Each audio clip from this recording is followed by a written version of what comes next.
नमस्कार, मैं हूं आपके साथ शिप्रा झा। न्यूज 18 स्पेशल में आज हम बात करेंगे नीट पेपर लीक कांड की। जैसे जैसे नीट मामले की जांच आगे बढ़ रही है, वैसे वैसे नए किरदार सामने आ रहे हैं और सबसे बड़ा सवाल ये उठता है कि जब भी किसी परीक्षा का पेपर लीक होता है तो पेपर लीक करने वाले का बिहार से ही क्यों कनेक्शन निकलता है। आपको बताएंगे कौन कौन सी परीक्षा का पेपर लीक होने में बिहार से सॉल्वर गैंग का नाम सामने आया है और साथ ही अब पेपर लीक कांड की आंच बिहार से निकलकर झारखंड और दूसरे प्रदेशों तक पहुंच गई है। इसके साथ ही आज आपको यह भी बताएंगे कैसे इस पूरे मामले को लेकर अब बिहार से लेकर दिल्ली तक सियासत तेज हो गई है। आज हम ये भी जानने की कोशिश करेंगे कि तेजस्वी यादव ने अपने पीएस का नाम सामने आने के बाद क्या कुछ कहा है, जिसके बाद बिहार की सियासत पूरी तरह से गर्मा गई है। देखिए हमारी खास पेशकश, पेपर लीक कांड बार बार बिहार क्यों बदनाम।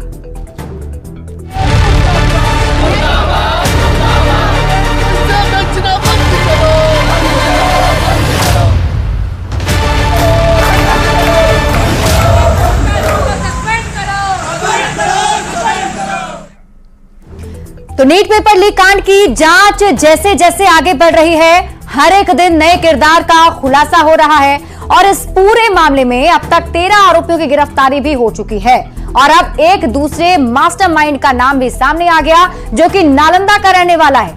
हमारे इस रिपोर्ट में देखिए इस मामले में अब तक क्या क्या अपडेट सामने आया है। 5 मई 2024 नीट परीक्षा का आयोजन। 4 जून 2024 नीट परीक्षा का रिजल्ट घोषित।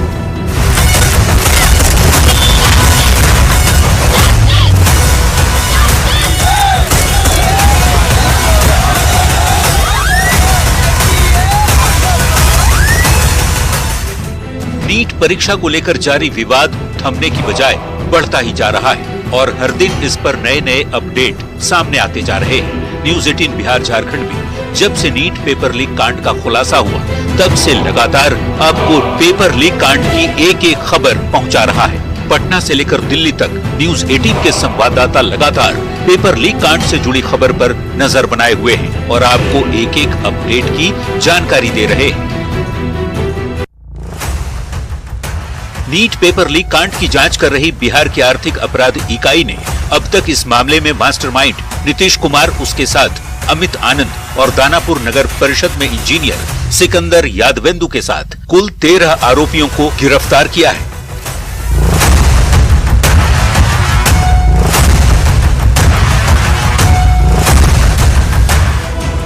इन आरोपियों ने अपने गुनाह भी कबूल कर लिए हैं, जिसके बाद बिहार ईओयू के एडीजी नयर हसनैन खान ने दिल्ली में एनटीए के बड़े अधिकारियों के साथ मुलाकात भी की। उनका ये रुतबा था कि सभी जगह वो घूम घूम कर काम करते थे और उसमें जो सरकारी आवास में उन्होंने जो सेटिंग किया था अपने परिवार के साथ, समस्तीपुर के ही रहने वाले जो परीक्षार्थी थे उनके साथ और उनकी मां को भी ठहराने का काम किया था। जो दानापुर का इलाका है, कई लड़कों को भी जो है उन्होंने अपने जाल में फंसाया था और उन्हें नीट पास कराने का वादा भी किया था और उसी में क्वेश्चन लीक की बात भी सामने आ रही है। पेपर लीक कांड का कनेक्शन अब न सिर्फ बिहार से बल्कि दूसरे राज्यों से भी जुड़ रहा है। साथ ही जांच एजेंसी को अब इसमें एक और बड़ा क्लू मिला है। पटना नालंदा बॉर्डर से मिले हैं क्लू। नीट पेपर लीक होने की जानकारी मिली है। सॉल्वर गैंग को मिल गया था प्रश्न पत्र। परीक्षा से एक दिन पहले मिला था प्रश्न। रांची के कॉलेज के 10 छात्रों ने किया था सॉल्व। रांची के बड़े मेडिकल कॉलेज के छात्रों ने हल किए थे प्रश्न। व्हाट्सएप के जरिए अमित नीतीश तक पहुंचा उत्तर। अभ्यर्थियों को रटवाए गए थे आंसर। उत्तर रटवाकर सेंटर तक पहुंचाए गए थे अभ्यर्थी। पटना पुलिस को मिली मामले की जानकारी। पुलिस ने सभी आरोपी को किया अरेस्ट। नीट पेपर लीक को लेकर एक तरफ जांच चल रही है तो दूसरी तरफ केंद्रीय शिक्षा मंत्री धर्मेंद्र प्रधान भी लगातार नजर बनाए हुए हैं। उन्होंने दिल्ली में बिहार ईओयू के एडीजी और एनटीए के अधिकारियों के साथ बैठक कर पूरे मामले की जानकारी ली है और साफ शब्दों में कह दिया है कि दोषियों पर बेहद कठोर कार्रवाई होगी, किसी भी हाल में दोषी बख्शे नहीं जाएंगे। देश की विद्यार्थियों को आश्वस्त करना चाहता हूँ, ये सरकार आप ही के हैं। सरकार पारदर्शिता के लिए प्रतिबद्ध है। सरकार मेरिटियस विद्यार्थियों के साथ खड़ा है। सरकार विश्वास जन्माना चाहती है कि हम कोई भी गड़बड़ी को टॉलरेट नहीं करेंगे, आप भरोसा रखिए। सबसे पहले आप ये समझ लीजिए कि नीट मामले में जांच एजेंसी को अब तक क्या क्या सबूत मिले हैं, जिसके आधार पर ये जांच आगे बढ़ रही है। अभ्यर्थियों के एडमिट कार्ड, अभ्यर्थियों के दस्तावेज, जला हुआ प्रश्न पत्र, OMR शीट, बुकलेट नंबर, वो घर जहां प्रश्न उत्तर रटवाए गए, पोस्ट डेटेड चेक, माफिया से बरामद मोबाइल, आरोपियों का कबूलनामा, परीक्षा माफिया का इतिहास। जांच अधिकारियों को पेपर लीक कांड के जो सबूत मिले हैं, उससे साफ जाहिर हो रहा है कि नीट परीक्षा का पेपर लीक हुआ है। यही वजह है कि देश भर में छात्र सड़कों पर उतरकर एनटीए के खिलाफ प्रदर्शन कर मामले की सीबीआई जांच की मांग कर रहे हैं। हालांकि ये मामला सुप्रीम कोर्ट में अभी है। सीबीआई से जांच होगी या नहीं, ये अब कोर्ट के फैसले पर निर्भर करता है। लेकिन शिक्षा मंत्री धर्मेंद्र प्रधान ने साफ कह दिया है कि छात्रों के भविष्य के साथ खिलवाड़ बर्दाश्त नहीं किया जाएगा और सरकार जल्द ही इस मामले में निर्णायक फैसला लेगी। भारत की कोई परीक्षा प्रणाली डार्क नेट में चला जाए, ये गहन अध्ययन की बात है। कौन है उसके लिए जिम्मेदार, कौन से माफिया लोग उसके पीछे हैं, कौन गुनहगार है, अंदरूनी लोग कौन गुनहगार है, इसको सारे को ढूंढा जाएगा। कोई अफवाह, कोई भ्रमात्मक या कोई उत्तेजना की बात ना कहूं कि जो उनके मन को प्रभावित करे, जो उनको निष्पक्षता से दूर ले जाए। मेरे दायित्व है सबको निवेदन करना, अब भरोसा रखिए, ठीक होगा। ईओयू मामले की जांच कर रहा है। शिक्षा मंत्री दोषियों पर कड़ी कार्रवाई की बात कह रहे हैं, लेकिन इस बीच सड़कों पर उतरकर प्रदर्शन करने वाले छात्र भी अपने भविष्य को लेकर चिंतित हैं। यही वजह है कि अब वो मामले में सीबीआई जांच की मांग कर रहे हैं, ताकि छात्रों के भविष्य के साथ कोई खिलवाड़ ना हो। जाहिर है कि जांच एजेंसियां और सरकार अपना काम कर रही है, लेकिन जिस तरह से इस पेपर लीक के तार अलग अलग राज्यों से जुड़ते जा रहे हैं, उससे देख करके यही कहा जा सकता है कि अब तक जो जांच एजेंसियों ने गिरफ्तारियां की हैं, ये महज एक शुरुआत है। जैसे जैसे जांच आगे बढ़ेगी और कई चेहरे जो हैं बेनकाब होंगे। जांच में अब तक जो सामने आया है, उसके मुताबिक नीतीश कुमार को मास्टरमाइंड माना जा रहा है, जो पहले भी दूसरे पेपर लीक कांड में जेल जा चुका है। उसी ने नीट के पेपर भी आरोपी सिकंदर यादवेंदु को दिए और बाद में सिकंदर ने सारे अभ्यर्थियों को ये पेपर दे दिए। लेकिन सवाल ये है कि आखिर नीतीश के पास परीक्षा से पहले ही नीट के पेपर कहां से आ गए? नीतीश को किसने नीट का पेपर दिया? क्या इसमें कई और भी चेहरे शामिल हैं? ये सवाल इसलिए उठ रहे हैं क्योंकि नीतीश कुमार न तो एनटीए का अधिकारी है, न ही वो किसी एग्जाम सेंटर का पर्यवेक्षक। तो फिर किसने उसे नीट का पेपर एग्जाम से एक दिन पहले ही दे दिया? इन तमाम सवालों के जवाब तभी मिलेंगे जब मामले की जांच आगे बढ़ेगी। बिहार ईओयू जिस मुस्तैदी के साथ मामले की जांच कर रही है, उससे ऐसा लग रहा है कि जल्द ही वो चेहरा भी बेनकाब होने वाला है जिसने पेपर को लीक किया। खुद शिक्षा मंत्री धर्मेंद्र प्रधान भी कह चुके हैं कि वो ईओयू की जांच से संतुष्ट हैं और जल्द ही इस मामले में मुख्य आरोपी की गिरफ्तारी होगी। Bureau report, news 18।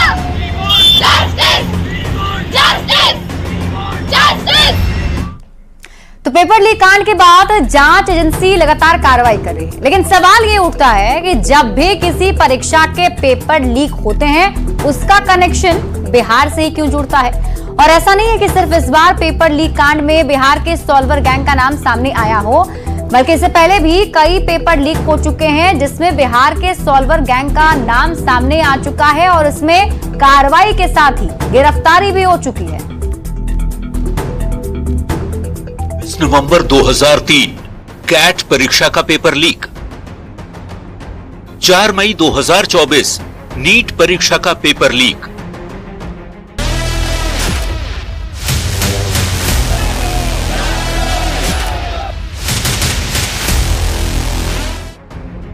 ये दोनों ही देश की प्रतिष्ठित परीक्षाओं में से एक है, जिसे पास करने के लिए अभ्यर्थी सालों की कड़ी मेहनत करते हैं। पूरे देश में लाखों अभ्यर्थी इस परीक्षा में शामिल होते हैं। वक्त बदला तो दौर 2003 का था और ये दौर 2024 का है, यानी कि 2 दशक का अंतर।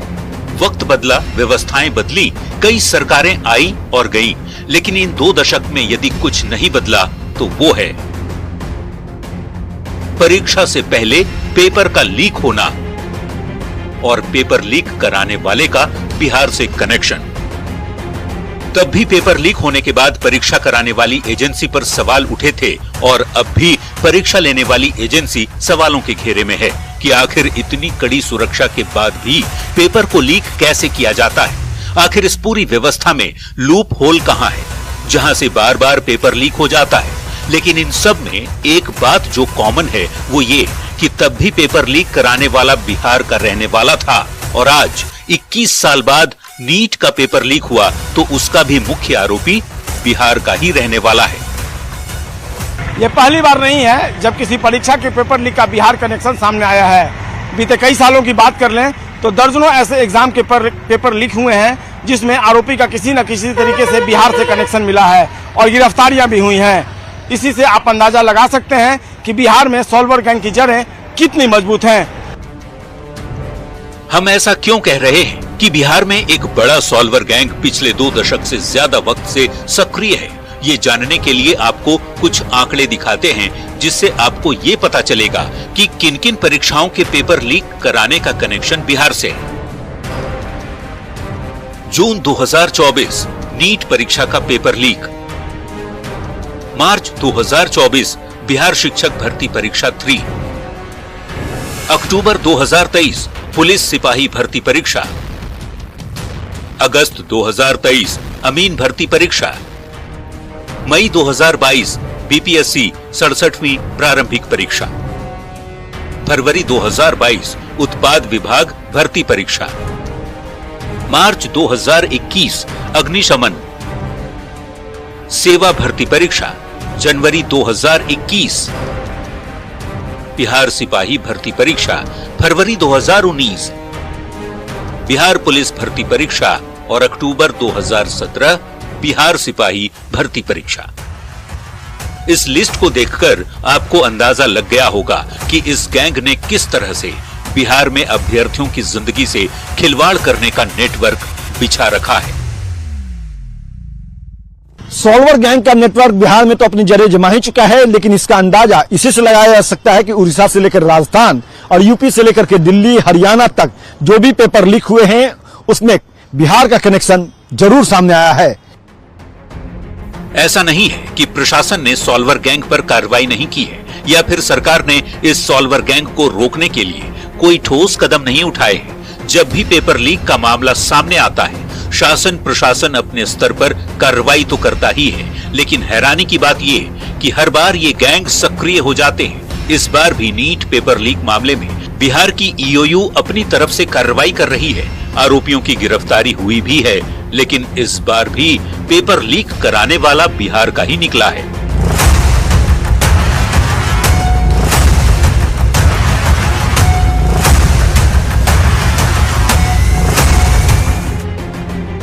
Bureau report, news 18।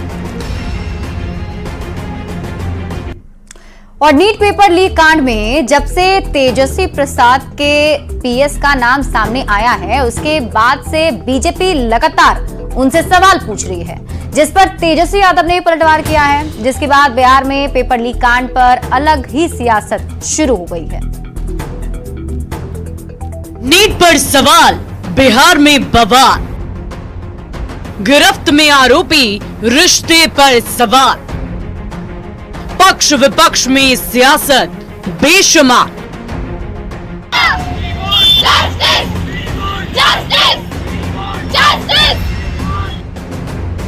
NEET paper leak कांड में कई आरोपी गिरफ्तार हो चुके हैं। जैसे जैसे जांच आगे बढ़ रही है, वैसे वैसे नए नए किरदार सामने आ रहे हैं। दूसरी तरफ सड़कों पर छात्रों का प्रदर्शन लगातार जारी है। एग्जाम देने वाली एनटीए सवालों के घेरे में है। री एग्जाम की तारीख जारी हो चुकी है और इस बीच बिहार में सियासतदानों के बीच जमकर वार पलटवार हो रहे हैं। संजीव मुखिया के घर पहुंची न्यूज 18 की टीम। पेपर लीक कांड का संजीव मुखिया मास्टरमाइंड है। संजीव मुखिया को लुटन मुखिया के नाम से भी लोग जानते हैं। संजीव मुखिया सॉल्वर गैंग का एक बड़ा नाम है। संजीव मुखिया कई बार जेल जा चुका है। करीब 1.5 से 2 दशकों तक सॉल्वर गैंग के नाम के रूप में संजीव मुखिया का नाम सुर्खियों में रहा है। लाखों छात्रों का भविष्य बर्बाद करने वाला यह संजीव मुखिया ग्रामीणों की नजर में भी एक बड़ा आरोपी और अभियुक्त है। 2 दिन पहले तक पेपर लीक कांड की जांच कर रही ईओयू की तरफ सबकी निगाहें थी, लेकिन इस मामले पर सियासत तब शुरू हुई जब आरोपी सिकंदर यादवेंदु और तेजस्वी यादव के पीएस प्रीतम के बीच व्हाट्सएप चैट सामने आ गया है। खुद बिहार के डिप्टी सीएम विजय सिन्हा ने इस चैट को मीडिया के सामने दिखाया, जिसके बाद बिहार में सियासी घमासान मच गया है। कि 1 मई को तेजस्वी यादव के आप सचिव प्रीतम कुमार के मोबाइल नंबर 7488061813 से रात्रि 9:07 में पथ निर्माण विभाग में कार्यरत प्रदीप कुमार के मोबाइल नंबर 9430469924 पर NHI गेस्ट हाउस में सिकंदर कुमार यादवेंदु के लिए कमरे की बुकिंग कराने के लिए फोन आया था। उस दिन प्रदीप कुमार इस पर कोई संज्ञान नहीं लिया। इन दोनों ने लिख करके दिया है कि पहला दिन हमने इग्नोर किया। ये प्रीतम कुमार यहीं पर पीएस थे जब ये मंत्री विभाग के थे तेजस्वी यादव जी और इसीलिए वो मंत्री शब्द का वहां उपयोग करवा लिए। दोनों का पत्र है, दोनों ने लिख के दिया है कि ये पहला दिन हमने इग्नोर किया, दूसरा दिन फिर फोन 2-3 बार किए तो हमने उसको बोल दिया बुक करने के लिए। लेकिन मजे की बात है कि आवंटन लेटर नहीं निकला। इस खुलासे के बाद बिहार के सत्ता पक्ष की ओर से तेजस्वी यादव पर लगातार हमले होने लगे। डिप्टी सीएम सम्राट चौधरी ने भी तेजस्वी यादव को आड़े हाथों लिया और इस पर सफाई देने की बात कह दी। कि इसकी जांच प्रक्रिया चल रही है और राष्ट्रीय जनता दल को जवाब देना चाहिए। जो प्रश्न कल डिप्टी सीएम विजय सिन्हा जी ने उठाया उसका जवाब देना चाहिए। इधर तेजस्वी यादव के ऊपर उठ रहे सवालों से आरजेडी के अंदर हड़कंप मच गया है, जिसके बाद आरजेडी ने भी एक फोटो सोशल मीडिया पर पोस्ट कर दी। इस सियासी बयानबाजी को और हवा दे दी, जिसमें गिरफ्तार मास्टरमाइंड नीतीश कुमार के साथी अमित आनंद और सम्राट चौधरी एक साथ नजर आ रहे हैं। हालांकि इस पूरे मामले पर तेजस्वी यादव का भी बयान सामने आया, जिसमें उन्होंने कहा कि अगर उनका पीएस इस मामले में शामिल है तो जांच एजेंसी को कार्रवाई करनी चाहिए। उन्हें इससे कोई दिक्कत नहीं है। हम हर सवाल का जवाब देने के लिए बिल्कुल तैयार हैं। राज्य में सरकार उनकी, केंद्र में सरकार उनकी, जांच एजेंसियां उनकी। हम ही कहते हैं मुख्यमंत्री जी को बुला ले मेरे साइड को, अरे चाहे पीए हो पीएस हो कोई हो, बुला करके पूछताछ कर ले कोई अगर बात है तो। लेकिन जो उप मुख्यमंत्री लोग जो सवाल उठा रहे हैं, ईओयू तो आज तक कहा नहीं है इस बात को लेकर के। इनको तो रिपोर्ट करता है नहीं, ये तो बिना ज्ञान है, इन लोगों को ज्ञान नहीं है। जब मई में जब अरेस्टिंग हुआ था तब से हम लोग आवाज़ उठा रहे हैं भाई कि कार्रवाई करनी चाहिए। जिस इंजीनियर की बात कर रहे हैं 21 में यही लोग अर्बन डेवलपमेंट में लाए थे, जल संसाधन से, थोड़ा ज्ञान प्राप्त कर लेना चाहिए इन लोगों को। ये लोग जो किंगपिंग जो है पेपर लीक के, उन लोगों से इशू को डाइवर्ट करना चाहते हैं। तेजस्वी यादव के बयान के बाद आरजेडी सांसद मनोज झा ने इस पूरे मामले पर क्या कुछ कहा, ये भी सुन लीजिए। आपने नेट की परीक्षा कल कैंसिल की, सुना होगा। 25 लाख छात्र नीट से प्रभावित हुए, वो परीक्षा कैंसिल होनी चाहिए। ये सीधा सा सवाल है। इसमें तेजस्वी यादव का नाम घुसेरने की कोशिश करना, ये उनका अल्प ज्ञान भी दर्शाता है। आप पूरी बात तो मेरी सुन लीजिए। ये अनफिट लोग हैं, सरकार नाम की कोई चीज नहीं है बिहार में, समझ गए? ऐसे लोग अगर इस प्रकार की चीज बोले, यादव, कुशवाहा, मुसलमान, पिछड़ा, अत्यंत पिछड़ा, सरकार में रहने लायक, संविधान की शपथ लेते हैं। नीट पेपर लीक कांड में तेजस्वी प्रसाद के बीएस का नाम सामने आने के बाद विजय सिन्हा लगातार आरजेडी पर हमलावर हैं। इस बार उन्होंने मनोज झा के बयान का जवाब देते हुए एक बार फिर तेजस्वी प्रसाद को आड़े हाथों ले लिया। ये मनोज झा जी का विद्वान आदमी है, उनकी विद्वता प्रकट होते रहती है, लेकिन मैं बता दूं कि पद के लिए पैर पकड़ने वाले हम लोग नहीं हैं। हम लोग सम्मान के लिए स्वाभिमान छोड़ने वाले नहीं हैं, और सामाजिक ताना बाना में जातीय उन्माद पैदा करने की मानसिकता जिस राजद के गोद में बैठकर वो ग्रहण किए हैं, उससे मुक्त हो जाएं। बंधुआ मजदूरी करने वाले लोग न समाज के हितैषी हैं न राष्ट्र के हितैषी हैं। सच को स्वीकारने की ताकत रखें।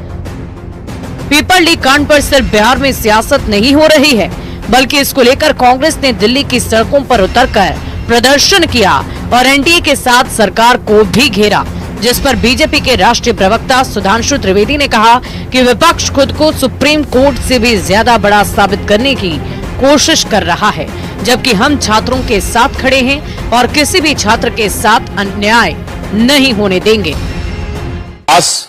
मत करिए। सरकार की तरफ से हम यह पुनः इस विषय को रेखांकित करना चाहते हैं कि हम पूरी संवेदनशीलता के साथ, सतर्कता के साथ, एक भी छात्र के भविष्य के साथ खिलवाड़ नहीं होने देंगे और सभी छात्रों को समुचित न्याय भी सुनिश्चित करेंगे। जिस तरह से पेपर लीक कांड में हर दिन नए खुलासे हो रहे हैं और हर दिन एक नया किरदार सामने आ रहा है, उससे बिहार से लेकर दिल्ली तक शुरू हुई ये सियासत फिलहाल खत्म होती नजर नहीं आ रही है। Bureau report, news 18। और फिलहाल इस बुलेटिन में अभी के लिए बस इतना ही। आप देखते रहिए न्यूज़ 18 बिहार झारखंड।